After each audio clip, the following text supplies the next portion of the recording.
the function of a Zen teacher is to put his students in all kinds of situations where in the normal course of social relations they would get stuck. By asking nonsensical questions, by making absurd remarks, by all ways of unhinging things, and above all,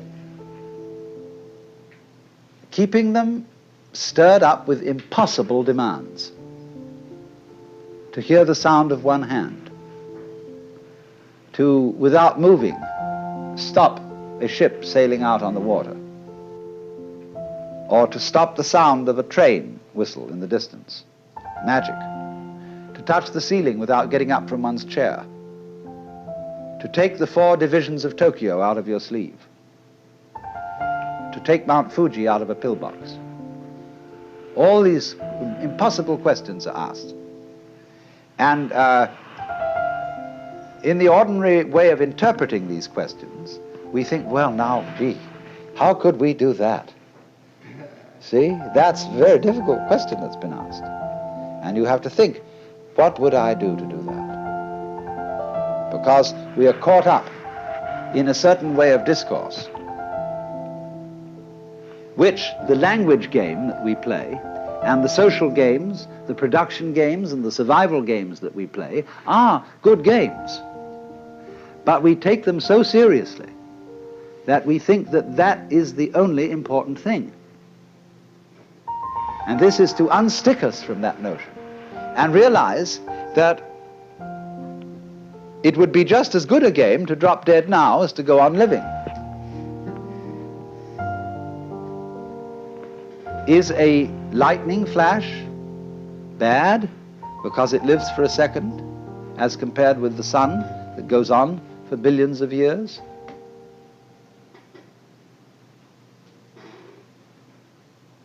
You can't make that sort of comparison, because a world of lightning goes also with a world where there's a sun, and vice versa. So long-lived creatures and short-lived creatures go together. That's the meaning of that saying. Flowering branches grow naturally, some short, some long. So this then is a scene in a Zen community where spontaneous behavior is encouraged within certain limits. And as the student becomes more and more used to it, those limits are expanded until eventually he can be trusted to go out on the street and behave like a true Zen character and get by perfectly well. You know what occasionally happens on the street when 2 people are walking down the sidewalk straight at each other, and they both decide to move to the right together, and then to the left together, and they somehow get stuck, and they can't pass each other. Zen teachers will pull just exactly that sort of stunt when going down a path and meet one of their students, to see if they can get him in a tangle, and can he escape from it. And you will find in everyday life that there is a very clear distinction between people who always seem to be self-possessed and people who are dithering and nervous and don't quite know how to react in any given situation, always getting embarrassed because they have their life too strongly programmed. You said, I mean, this is a common marriage argument. You said you would do such and such a thing at such and such a time, and now you've changed your plans. Not that the change of plans really caused any inconvenience, but just the feeling that when you say you will do something at a certain time, you ought to do it at that time, come hell or high water. Well, that's being very unadaptable. That's being a stone kind of sticky thing. If it, after all, doesn't matter when we do it, and somebody is offended because the time has been changed, that's simply because they are attached to punctuality as a fetish. And this is one of the great problems. This causes many automobile accidents. Men rushing home to be on time for dinner when they stayed late either working or they had to stop for a drink at some bar, or when the girl feels that she has to, if she has a fussy husband and she feels she has to have the dinner ready at exactly a certain moment, she ruins the cooking. You'd rather have a faithful wife and a bad cook. I hope I'm not treading on any toes.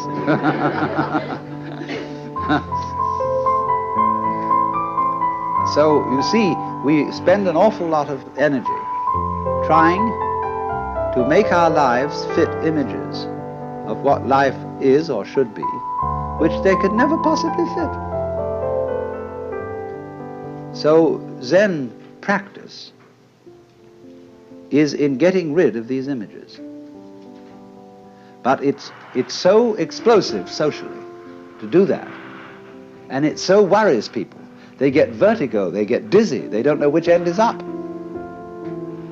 And this happens, you know, if you've ever been in one of those blab sessions, where they call them tea groups, I think, or something like that, where the people gather together without any clear idea of what this gathering's about. They know it's somehow self-exploration, but just how do you begin on that?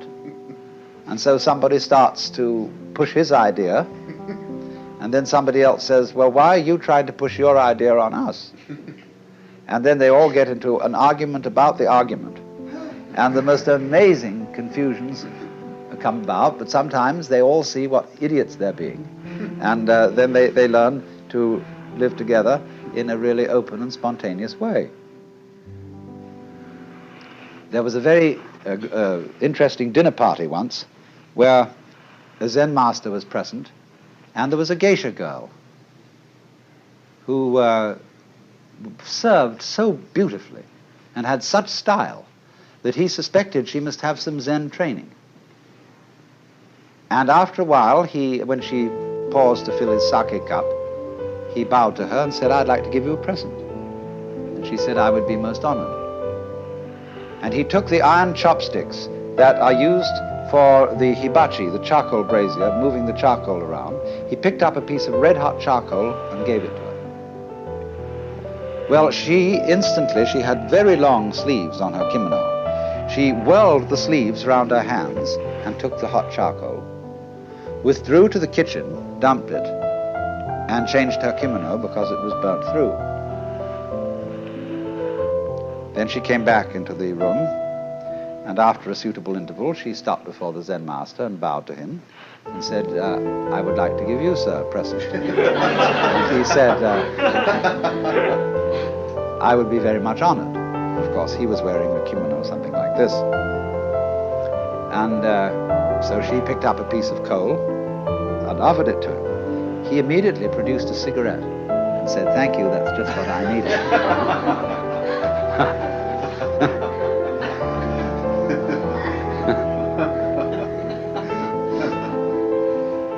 Now, you know, in the same way that we have this in our culture, certain people who are comedians, who know how to make jokes and gags in a completely unprepared situation, face them with anything, and they somehow come through. So that is exactly the same thing in a special domain as Zen. Only the master of Zen does this in every life situation.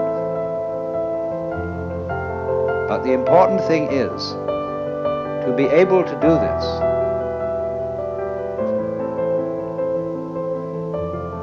This is the secret. You must remember, you can't make a mistake. Now, that's a very difficult thing to do. Because from childhood up, we have had to conform to a certain social game. And if you're going to conform to this game, you can make mistakes, or not make mistakes. And so, this thing has gone into us all the time. You must do the right thing. There's certain conduct appropriate here, there's certain conduct appropriate there. And that sticks in us and gives us a double self all our lives long, because we never grow up. Do you realize that the whole of life plays a game, which is a childhood game? There are three kinds of people: top people, middle people, and bottom people. And there can't be any middle people unless there are bottom people and top people. There can't be any top people unless there are middle and bottom people. And so it goes. And everybody's trying to be in a top set. Well, if they're going to be there, there's got to be someone in a bottom set. And the people who do the right thing and the people who do the wrong thing. Here in Sausalito, we have this very, very plainly. There are the right people, the nice people who live up on the hill. Then there are the nasty people who live down here on the waterfront, and they grow beards, and they wear blue jeans, and they smoke marijuana, and whereas the other people on the top of the hill drive Cadillacs and have wall-to-wall carpeting and nicely mowed lawns, and their particular kind of poison is alcohol. Now, the people who live on the top of the hill know that they're nice people. But they wouldn't know they were nice people unless they had some nasty people to compare themselves with. Every in-group requires an out-group, whereas the nasty people think they are the real far-out people, whereas those people, those hillbillies, are squares.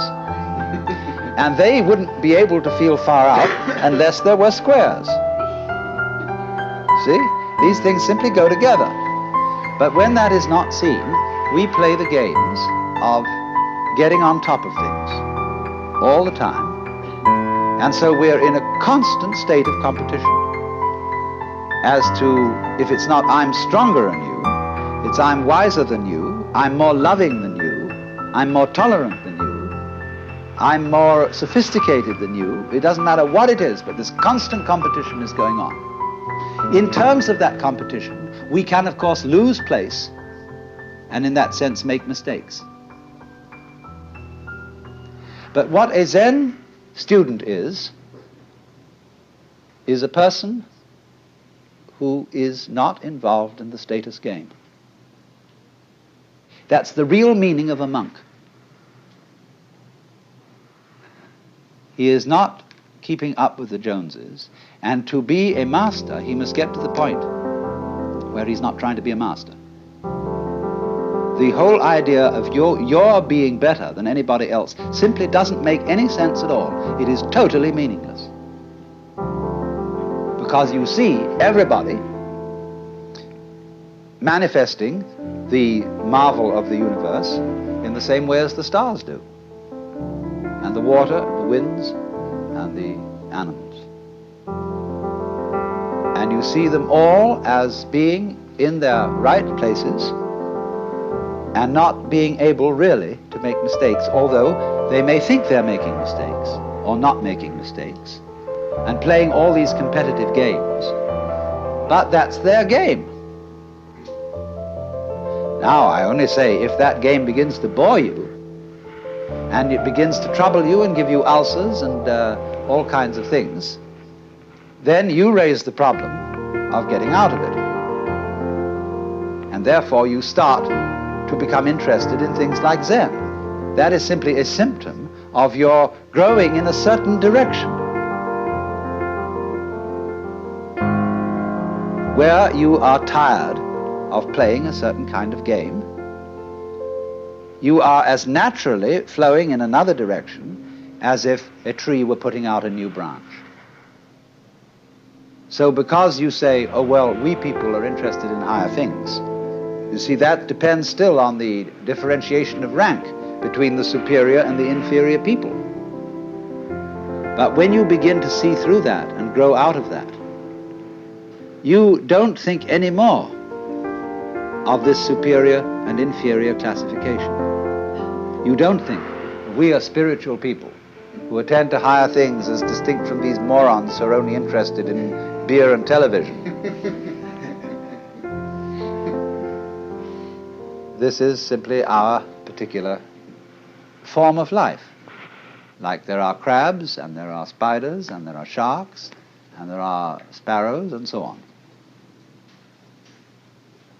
The trouble with the human being is, like the trouble with certain animals, like the dinosaur, who evolved to the point where he was so big that he had to have two brains, a higher self in the head and a lower self in the rump. And the difficulty was to get these two brains coordinated. But we have exactly the same trouble. And we are suffering from a kind of jitters that comes from being two-brained. Now, you see, I'm not saying that that jitters is bad. It's a potential step in evolution and an opportunity of growth. But remember, in the process of growth, the oak is not better than the acorn. Because what does it do? It produces acorns. Or you could say, just like I sometimes love to say, that a chicken is one egg's way of becoming others.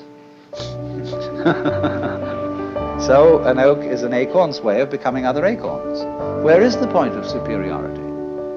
The first verse of that poem I just quoted, the flowering branches grow naturally, some short, some long. The first verse is, in the landscape of spring, there is nothing superior and nothing inferior. The flowering branches are naturally, some short, some long. So that's the point of view of being an outcast, in the sense of being outside the taking seriously of being involved in the social game, and therefore being threatened by making mistakes, of doing the wrong thing. That is to say, of carrying into adult life one's childhood conditioning, where somebody is constantly yammering at you to play the game. So therefore, the preachers and the teachers take the same attitude towards their adult congregations that parents take to children, and lecture them and tell them what they should do. And judges in courts feel also entitled to give people lectures, because they say those criminal types haven't grown up, but neither have the judges. It takes two to make a quarrel. So one can begin to think in a new way, in the polarity thinking, instead of being stuck with the competitive thinking of the good guys and the bad guys, the cops and the robbers, the capitalists and the communists, all these things, which are simply childishness.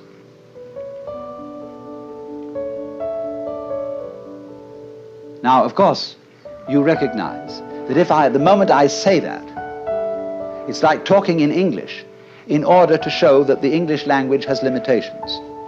And I am talking in a language that seems competitive to show that the competitive game has limitations. As if I were saying to all you cats here, look, I have something to tell you that is, and if you get this, you'll be in a better position than you were before you heard it. But I cannot speak to this group or this society or this language-speaking culture without using the language, the gestures, the customs, etc. that you have. The Zen masters try to get around this by doing things suddenly that people just don't get. Well, what is this? Therefore, that is the reason why, this is the real reason why, Zen cannot be explained. You have to make, as it were, a jump from the valuation game of better people and worse people, in groups and out groups. And you can only make it by seeing that they all are mutually interdependent. So if we take this situation, let's say I would be talking to you and saying, look, I have some very special thing that you've got to take notice of. Therefore, I am the in-group, and I'm the teacher, and you are the out-group. I know perfectly well that I cannot be the teacher unless you come here. And so that my status and my position is totally dependent on you. It isn't something you see, therefore I have first, and then you get. These things arise mutually. So if you wouldn't come, I wouldn't talk. I wouldn't know what to say. Because I've borrowed your language. So that is the insight that things go together. Then, when you see that and aren't in competition, then you don't make a mistake, because you don't dither. When I first learned the piano and played these wretched scales, the teacher beside me had a pencil in her hand, and she hit my fingers every time I made a wrong note. Consequent was I never learned to read music, because I hesitated too long to play the note on time.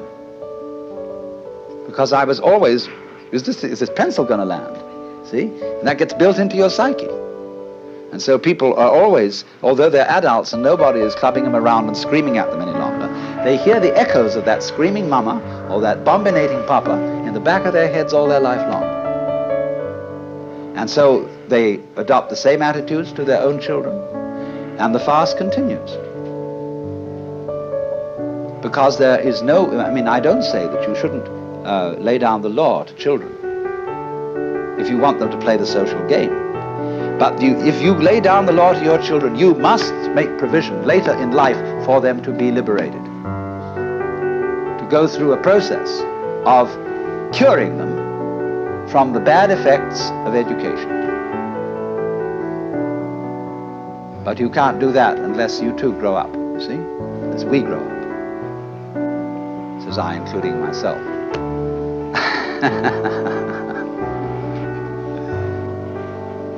So that is the thing. Now, therefore, in the Zen scene, you would think that the master, as we know him and as we read about him, is an extremely authoritarian figure. That's the way he deliberately comes on at the beginning. He puts up a terrific show of being an awful dragon.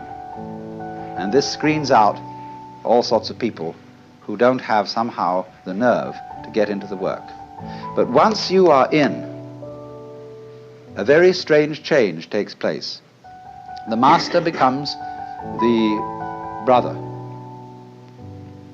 He becomes the affectionate helper of all those students, and they love him as they would a brother, rather than respect him as they would a father. And therefore the students and masters, they make jokes about each other. They have a very curious kind of social relationship, which has all the outward trappings of the authoritarian. But everybody knows on the inside that that's a joke. Liberated people have to be very cool. Otherwise, in a society which doesn't believe in equality and cannot possibly practice it, they would be considered extremely subversive. And therefore, great Zen masters wear purple and gold and carry scepters and sit in thrones. And all this is carried on to cool it. And the outside world knows that they're all right. They have discipline, they have order, they're perfectly fine.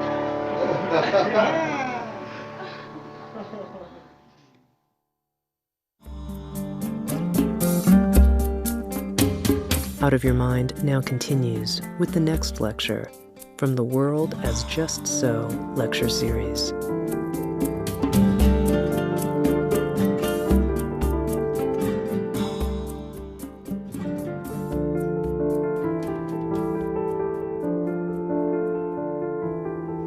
Having discussed basic principles of what Zen is about, I'm passing on to the more practical side of it. A Zen monastery is not a monastery in the Christian sense. It's more like a theological seminary, except that it practices more than it teaches. A typical institution consists of a campus. And on the campus there are many buildings. First of all, round the edges you will invariably find independent temples that were founded in times past by noble families, because one of the things that the Buddhists did when they came to the Far East was they exploited ancestor worship. This was very clever of them. This being the great religion of China, the Buddhist priests performed services like requiem masses for the repose of the souls or for good reincarnations for one's ancestors, and they made quite a thing out of that. And so they have memorial services for the departed, and that's one of the principal functions of temples in Japan. People don't go to temple in the same way as Westerners go to church. They make pilgrimages to temples, and say at a great temple like Eiheiji, you will find on a Sunday morning, or practically any morning, a swarm of about 500 people attending the 4 a.m. service of chanting the Buddhist scriptures. But they are kind of in and out of their temples. They have special services, they have memorial services, weddings, funerals, or everything like that. But they don't have a parish kind of church community as we find it in the West. Although when Buddhism, through the Japanese immigrants, exports itself to the United States, they immediately copy the Protestant church institution and sing, "Buddha loves me, this I know, for the sutra tells me so." It's terrible. And all the young men, Nisei, who have never been in Japan, one thing they can't stand is sutra chanting, because they don't know what it means, and the priests don't know what it means a lot of the time. And but it's beautiful to listen to, and they haven't got an educated Western ear yet to appreciate that kind of Oriental music. Well now, aside from these many temples, each of which is in charge of a priest with his family, and some of them are having a hard time making a go of it these days, so they've become restaurants for very elegant food, or museums, and all sorts of things. Now the guts of a Zen temple is what's called the Sodo. So in Japanese is the Sangha, the order of followers of the Buddha. Do simply means hall. So the Sangha hall, or Sodo, is the center. And this consists of a number of rooms, but the main one, the actual Sodo itself, is a large, long, spacious room with platforms on either side and a wide passage down the center. The platforms are 6 feet wide, and each contains a number of tatami mats, which measure 6 by 3. And every monk is assigned to a mat. And on a shelf behind the mat against the wall, he has all his possessions, which are very simple. And so the mat is his sleeping place and his meditation place. There is an image of the Bodhisattva Manjusri in the hall, more or less in the center of the passage between the platforms. Manjusri is a bodhisattva, they call him Monju in Japan, who holds in his hand a sword. And this sword is the sword of wisdom, or prajna, which cuts asunder all illusions. That is the dwelling place and the meditation place of the monks, and then they have, of course, kitchens and library, and they have special temples that the monks use for various services. Then aside from that, there are the quarters of the Kansho, who is the abbot or administrative head of the temple, and then the quarters of the Roshi, who is the spiritual teacher. There isn't in the Zen, not in the Rinzai Zen school at any rate, exactly a hierarchy. Every temple is independent. There's no pope, no archbishop.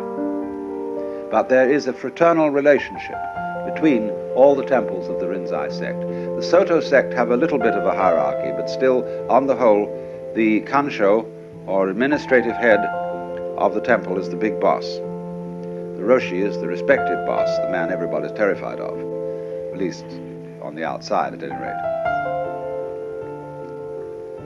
Now, if you want to get into one of these institutions and study, they make it difficult.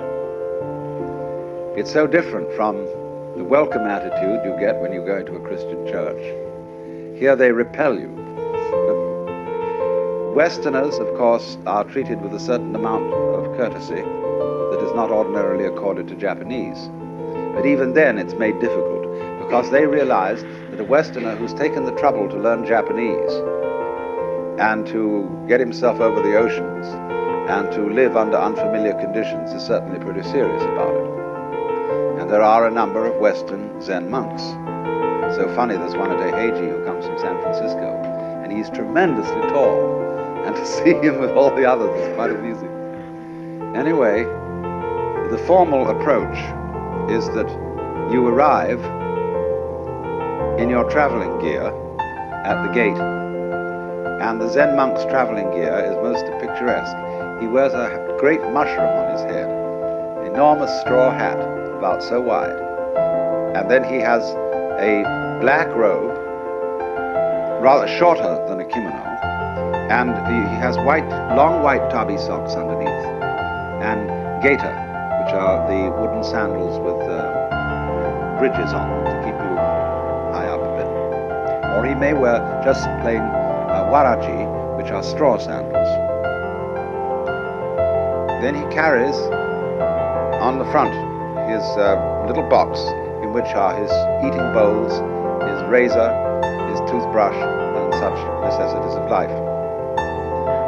But when he arrives, he's told that the monastery is very poor, and they can't afford to take on any more students, and that the teacher is getting old, and it might tax his strength, and things like that. So he has to sit on the steps, and he puts his traveling box in front of him. He takes off his big hat, and he lays his head on the box, his forehead, and waits there all day. But he is invited in for meals to a special little guest house because no traveling monk can be refused hospitality. And he is admitted at night into this special place, but he is expected not to sleep, but to spend all night in meditation. In olden times, this went on for at least a week or 10 days to test this fellow out. Then finally, the assistant to the Roshi comes and tells him that the Roshi maybe would have a talk with him. So you must remember the aspect of a Roshi to this young monk. He's a formidable fellow, usually an older man who has about him something that is difficult to put your finger on. There's a certain fierceness, coupled with a kind of tremendous directness, a sense of somebody who sees right through you. And so he really poses to this young fellow, "What do you want? Why did you come here?" But he said, "I came to be instructed in Zen." The teacher says, "Well, we don't teach anything here. There isn't anything in Zen to study." Well, the student knows, or thinks he knows, that this not anything which is studied in Zen is the real thing. That's, of course, as a Buddhist, he knows that what isn't anything is the universe, the great void, the shunyata. And so he isn't fazed by that. He says, "Well, nevertheless, you do have people who are working here and meditating under your instruction, and I'd like to join them." Well, maybe, but strictly on probation. And then, of course, all the details are taken. And he pays a ridiculously small fee, in modern Japan at any rate, to be able to stay in the monastery. It's very, very inexpensive. Now the teacher comes back and says, now you want to study Zen. Why? Well, because I'm oppressed by the rounds of birth and death, in other words, by the vicious circles of life in which I find myself, by suffering, by pain, and so on, and I want to be emancipated. The teacher says, who is it that wants to be emancipated? That's a stopper. There was a good old story about one of these preliminary interviews. The master asks, first of all, very casual questions. Where's your hometown? What's your name? What did your father do? And where did you go to college? Why is my hand so much like the Buddha's hand? And suddenly, you know, in midstream of an ordinary conversation, clunk, the student is blocked. And so there is devised the koan, K-O-A-N in Chinese, kung-an. And this means, literally, the word koan means a case, in exactly the same sense as we talk about a case in law which functions as a precedent for future cases. Koan should be translated case. The koans are based on stories, mondo, of the conversations between the old masters and their students. But you can make a koan immediately by such a question, why is my hand so much like the Buddha's hand? Or, who are you that asked this question? If the student tries to verbalize on that and say, well, I am so-and-so, he asks, who knows that you're so-and-so? How do you know that you know? Who knows that you know? Find out. In other words, the basic koan is always, who are you? Who is it that wants to escape from birth and death? And I won't take words for an answer. I want to see you. And all you're showing me at the moment is your mask. So then the student is sent back to the monk's quarters, the Sodo. And the chief of the Sodo is called the Jikijitsu, is then put in charge of him. And he teaches him how to behave, what the rules are, how to eat, and how to meditate. In the Zen sect, they sit on padded cushion about the thickness of the San Francisco telephone directory, which is an admirable substitute. And then, with crossed legs in the lotus posture, with the feet resting on the thighs, like you always see a Buddha, they sit for half-hour periods. It's supposed to be the length of time it takes for a stick of incense to burn. And then, when wooden clappers are knocked together, they all get up and they walk round and round the room, quite fast, a kind of bump pace. And this keeps you awake. Then, at a given signal, they go back and meditate again. And constantly there is a monk, one on each side, carries a long, flat stick, shaped almost like this fan, in the sense that it's thin at one end and rounded at the other. And if this guy sees a monk who's slouching or sleeping or goofing off in some way, he very respectfully bows before him, and the monk rests his head on his knees, and this fellow takes the stick and hits him vigorously on the shoulders, here, like this. Now, most apologists for Zen say, this is not punishment, it's simply to keep you awake. Don't you believe it? I've investigated this, and it's the same as the sort of British boys' school, only it doesn't have the erotic qualities that the British floggings do.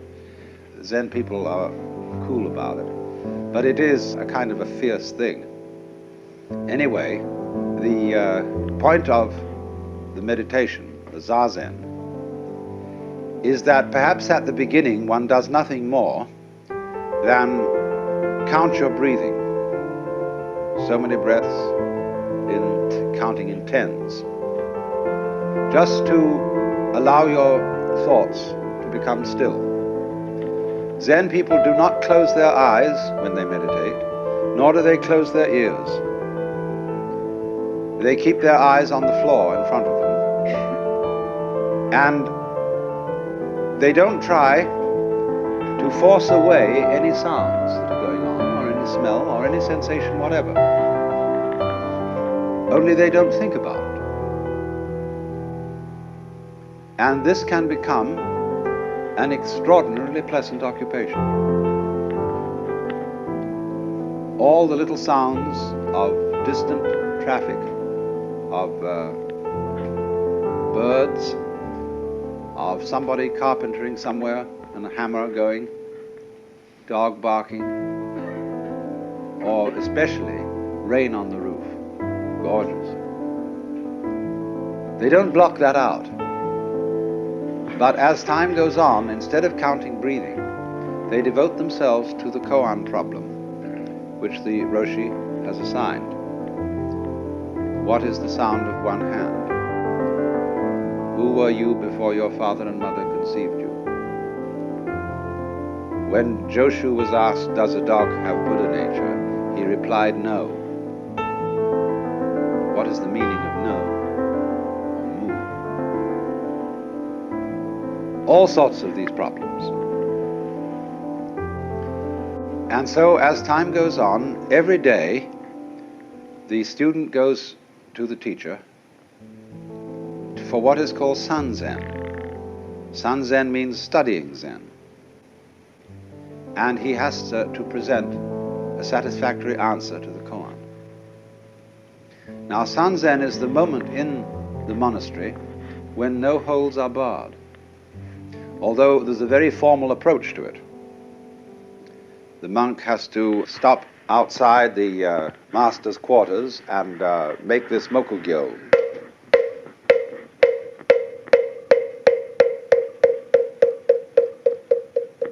He does that 3 times. And at a signal from the master, which is ringing a bell in reply, he goes in and sits down in front of the master and bows right down to the floor, and then sits up, and he repeats the koan that he's been given, and he's supposed to answer it.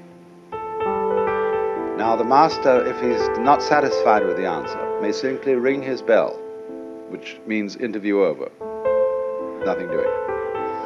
Or if he's still not satisfied, he may try to do something to hint the student as to which way to go, or puzzle him further, some sort of comment.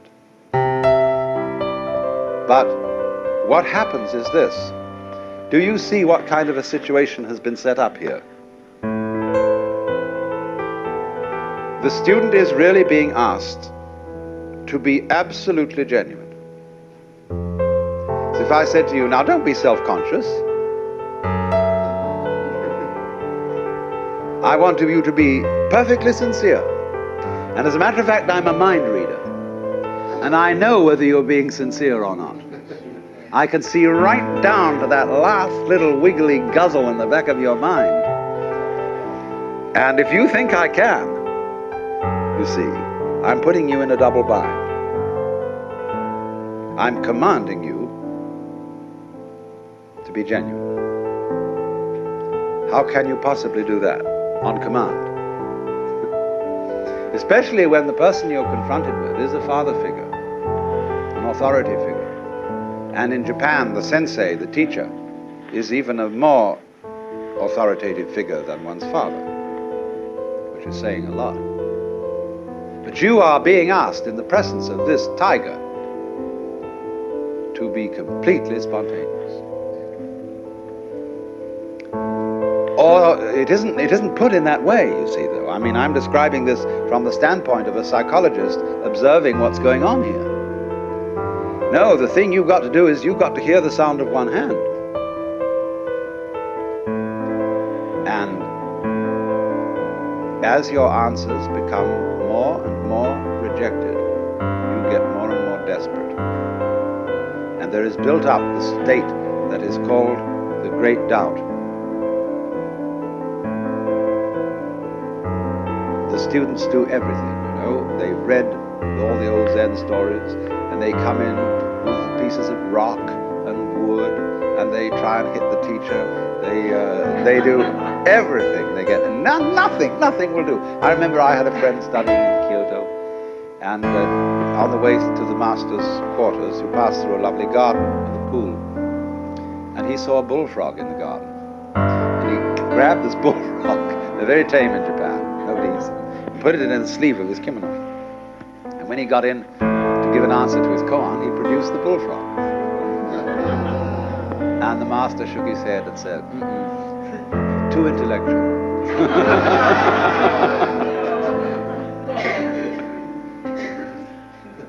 Of course, he meant not so much what we mean by intellectual, but too contrived, too premeditated. You know, you're just copying other people's Zen antics, and that's something you just can't get away with.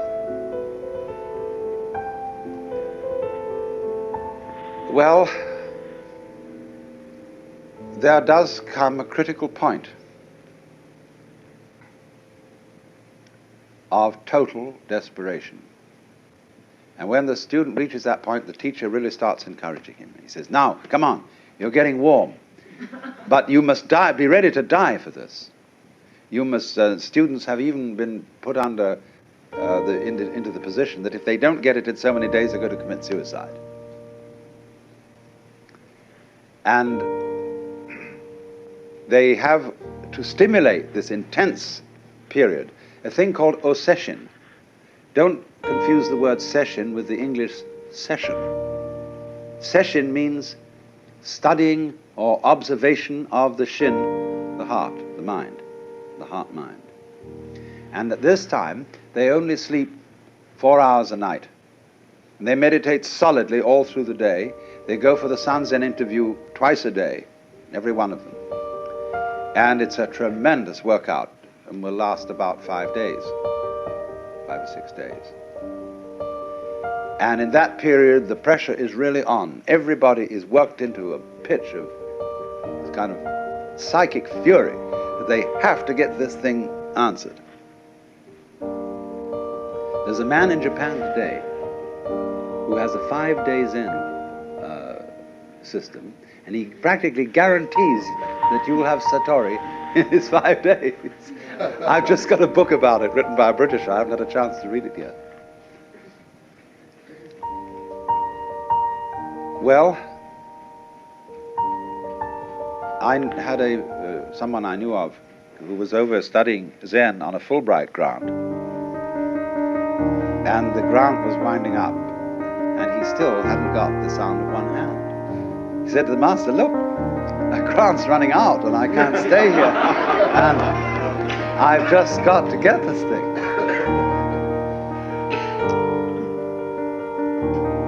So just the day before he left, he suddenly realized that there was nothing to realize.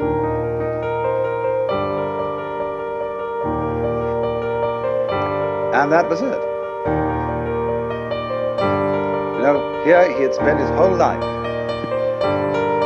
thinking that there's something deficient in me. See, there's something wrong. Something I ought to find out to get this problem of life cleaned up. Well, you know what you do. Rinzai, the old Chinese master, said, Zen teaching is like using an empty fist to deceive a child. Or like trying to stop a child crying by giving it a yellow leaf. See, the child wants gold, and so you give it an autumn leaf and say, dear darling, there's some gold. Be all right. Or with your closed fist, you say, what have I got here? The child comes and tries to see and pull your fingers open, then you hide it behind your back and under your leg and behind the chair. The child gets absolutely fascinated. The longer you keep this up, the more the child is sure there's something real goody inside the hand. And then at the end, psst, nothing. And that's Zen.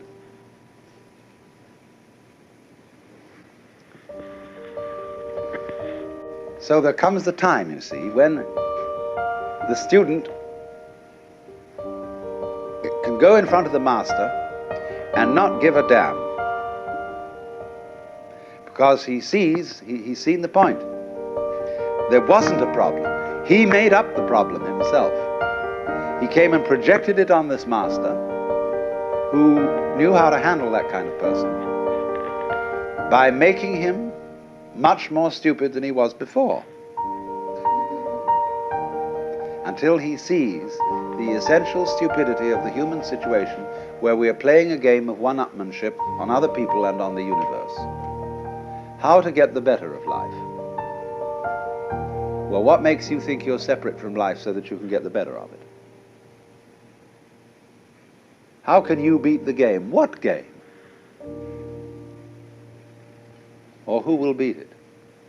This illusion of beating the game, of finding the thing out, of catching it by the tail, is therefore dissipated by the technique of the koan. It's called, working on a koan is like a mosquito biting an iron bull. It's the nature of the mosquito to bite. It's the nature of an iron bull to be unbitten. Or they say it's like swallowing a ball of molten lead. You can't swallow it down. You can't cough it up. You can't get rid of this thing. That's the great doubt, you see. But this is an exaggerated form of what everybody is ordinarily trying to do, to beat the game. So at that moment, the student has heard the sound of one hand, or discovered who he was before father and mother conceived him, or what no means. So the teacher says, good. Now, you have found the frontier gate to Zen. You've put your foot in at the door, and you're across the threshold. But there's a long way to go. And now you have found this priceless thing out, you must redouble your efforts. So he gives him another koan. Now the student may be able to answer that one instantly, because it's simply a test koan. See, there are 5 classes of koans. The first class is what you call the Hinayana koans, and the other 4 are the Mahayana koans. Hinayana is to reach nirvana. Mahayana is to come back and bring nirvana into the world as a bodhisattva. So once you get the great void, you see, there's nothing to catch on to. You are the universe. It doesn't matter whether you live or die. That's nirvana. All clinging to life, everything like that, you see then that it's hopeless. And you give it up, not because you know that you think you ought to give it up, because you know there is no way of catching it. There's nothing to catch hold of. There's no safety in the cosmos. So you just have to give up. Then, the next class of koans are such things as asking for miracles. In that class comes, take the 4 divisions of Tokyo out of your sleeve, or stop the booming of a distant bell, blow out a candle in Timbuktu. But as they go on in various ways, they are concerned with all kinds of problems and how Zen understanding deals with those problems, until we get in the end to the study of morality and rules of social and monastic life. That's the last thing, and the Zen way of understanding it. Now, this takes very, very differing periods of time. Some people get through in as little as 10 years, the whole thing. There is a very brilliant Westerner by the name of Walter Novick, who has just about completed the whole thing. and he's a musician and a pianist. And he'll come back to this country as the first accredited Zen master of the West. And he'll set up his little sodo on a farm and wait and see what happens. The day of graduation comes, and then everybody turns out, and there's a great hullabaloo, and they salute the departing monk, and he goes out. He may just become a layman, as I said, or become a temple priest, or he may be himself a Roshi. Well now, the essential of this whole system, as you see, is to use a hair of the dog that bit you for the cure of the bite. It's homeopathic. When people are under delusion, they cannot be talked out of the delusion.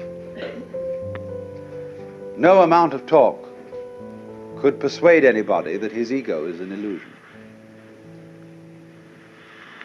Because he knows it's there. He knows I am I. And simply won't believe you if you tell him that this is nothing but post-hypnotic suggestion. So the only way to convince a fool of his folly is to make him persist in it. As Blake says, the fool who persists in his folly will become wise. By some psychiatrists I know when they get a person who overeats and is tremendously fat, the first thing they do is they make them put on 15 more pounds. And get an alcoholic terribly drunk. Oh, and sick and just as awful as could be, you see. Really make him go at it, you see. That's the method that's used. Sometimes works, sometimes doesn't. It's a rather desperate method. Rather dangerous method. Zen is dangerous too. People could easily go crazy under this sort of strain without a good advisor. Well, it is clear, of course, that this method of Zen training is most unsuited to the modern age. And this is witnessed too by the fact that the temples are relatively empty. Myoshinji, the biggest one in Kyoto, is built to house 600 monks. There are only 80. And you might think that was quite a crowd, but it isn't compared with the old days. To young people in Japan today, this is all incomprehensible. They see no point in it. A few, yes, but they are mostly clergy sons carrying out the family tradition. And that's very bad indeed, to be sent to a monastery virtually.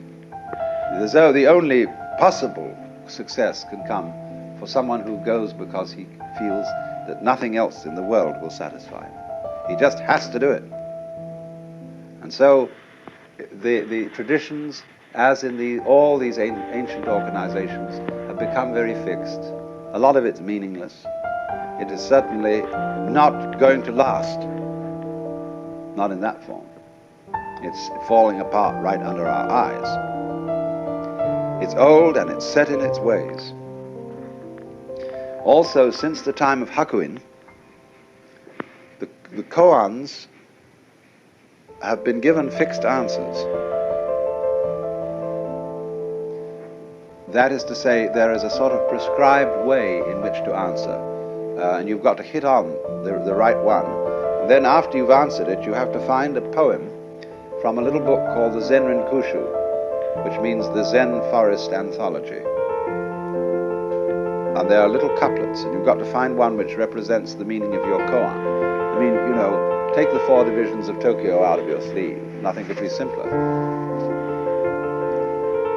But some monk has recently threatened to publish all the answers to the koans, so that the masters would have to get on their toes and invent new ones.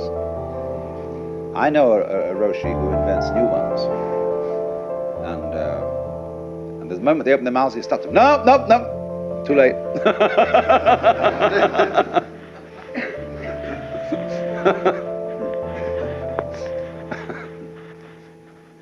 You know, he says, so you could ask as Christian, what's the first word in the Bible? And things like that. It becomes much more lively, you see, when there is this quick interchange of the teacher and the students. But in modern idiom, who the devil wants to know about Joshua's move anymore, or some ancient fellow's questions, couched in language, incidentally. This is part of the problems they have. The language of these koans is very archaic. I mean, what is the sound of one hand? Well, there's a Chinese proverb which says, one hand won't make a clap. So if you don't know that proverb, if that proverb is in everyday use, and I say to you, what is the sound of one hand? Then it has some sense. But there are all kinds of, shall I say, references, allusions in the old stories. And they therefore don't necessarily fit our world or the Japanese world of today. You have to take the koans out of everyday life, things that are going on now. You see. I mean, it's like asking, what's that man who advertises Schweppes, Commander Whitehead? Why has Commander Whitehead no beard?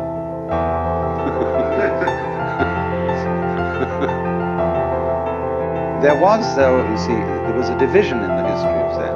There was a critical point in the 17th century when there were two very great masters, Hakuin and Bankei. Now, the 17th century is tremendously important in Japanese history because that was a time of what you might call the democratization of culture. Basho invented haiku poetry so that everyone could be a poet. Not necessarily for publication, but for one's own fun. People didn't write poems for publication necessarily. They wrote poems for parties. And he invented the 17-syllable haiku as a result of his Zen feeling for nature, so that he could put this within the reach of everybody. What had happened to poetry before that time was that it had become so obscure and so effete and so sophisticated that only great literati could do it at all. This happened to Chinese poetry. There were so many references to other poems. It was like reading T.S. Eliot. You know, in the four quartets. You could get an annotated four quartets showing you the sources of all the phrases he's borrowed. And sometimes you have to know the source in order to see what he means by it. And all shall be well, and all shall be well, and all manner of things shall be well. All right, that's straight from the Revelations of the Divine Love by Dame Julian of Norwich. But whoever would know that? And you have to understand the scene she was digging in order to know really what Eliot's getting at in that all shall be well. And he's full of that. He quotes the Bhagavad Gita. He quotes everybody. So if we all had to write that way, nobody could be a poet, unless he was a great scholar. So Basho popularized the haiku. And the haiku are originally based on the Zenrin poems. They take their flavor from that. There is one, you see, that bird calls, mountain changes to be more mysterious. The first line of that says, the wind drops, but the flowers keep on falling. The bird calls and the mountain becomes more mysterious. And so haiku developed from that kind of short insight, that glimpse of nature.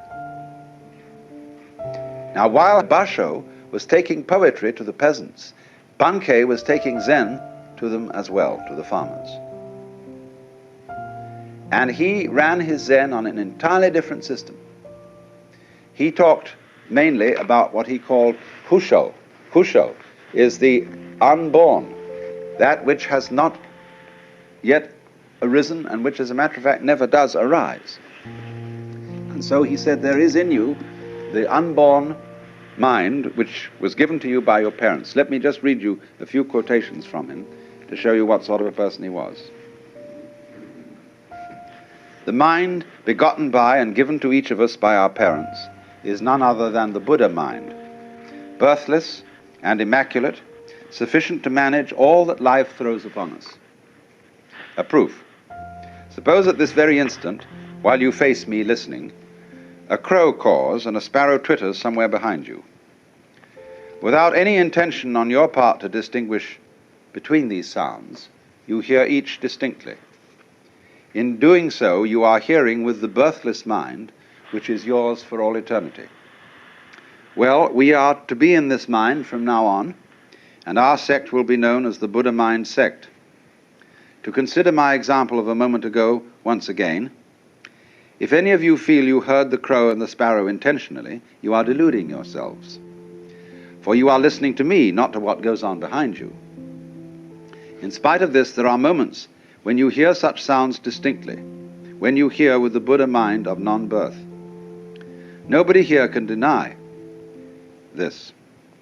All of you are living Buddhas because the birthless mind which each possesses is the beginning and the basis of all. Now, if the Buddha mind is birthless, it is necessarily immortal, for how can what has never been born perish? You've all encountered the phrase, birthless and imperishable, in the sutras. Not born, not dying. But hitherto you've not had the slightest proof of its truth.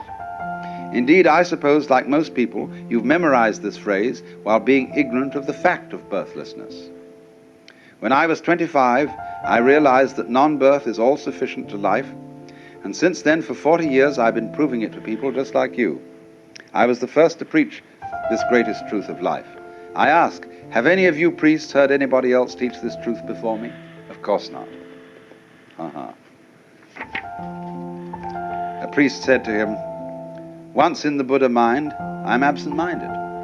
Bankei says, well, suppose you're absent-minded as you say. If someone pricked you in the back with a gimlet, would you feel the pain? Naturally. Then you are not absent-minded. Feeling the pain, your mind would show itself to be alert. A layman says, though I undertake Zen discipline, I often find myself lazy, weary of the whole thing, unable to advance. And he replies, once in the Buddha mind, there's no need to advance, nor is it possible to recede. Once in birthlessness, to attempt to advance is to have receded from the state of non-birth. A man secure in that state need not bother himself with such things. He's above them. The Buddha mind in each of you is immaculate. All you've done is reflected in it. But if you bother about one such reflection, you're certain to go astray. Your thoughts don't lie deep enough. They rise from the shallows of your mind. Remember that all you see and hear is reflected in the Buddha mind and influenced by what was previously seen and heard. Needless to say, thoughts aren't entities. So if you permit them to rise, reflect themselves, or cease altogether as they are prone to do, and if you don't worry about them, you'll never go astray.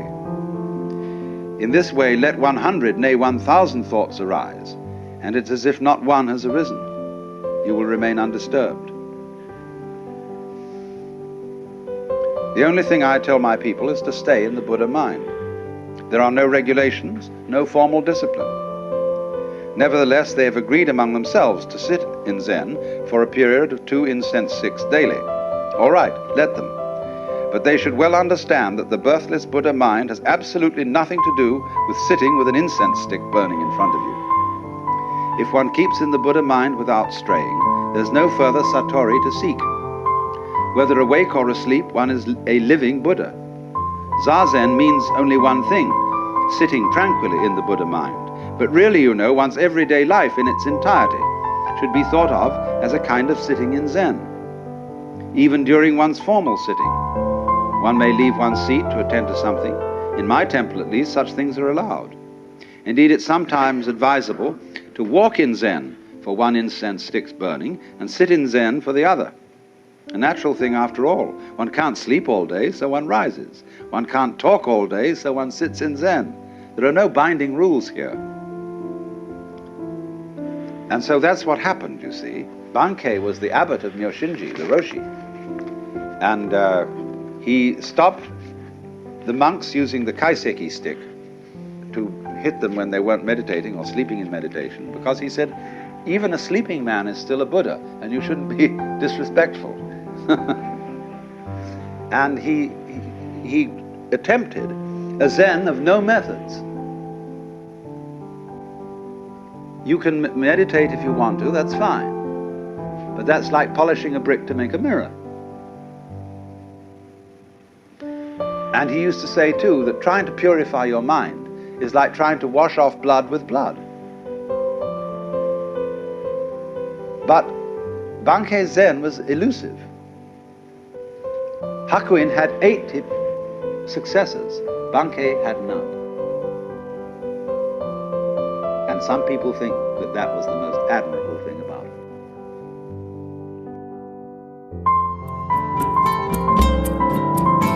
This concludes Session 8 of Out of Your Mind, Essential Listening from the Alan Watts Audio Archives. Our program continues with Session 9.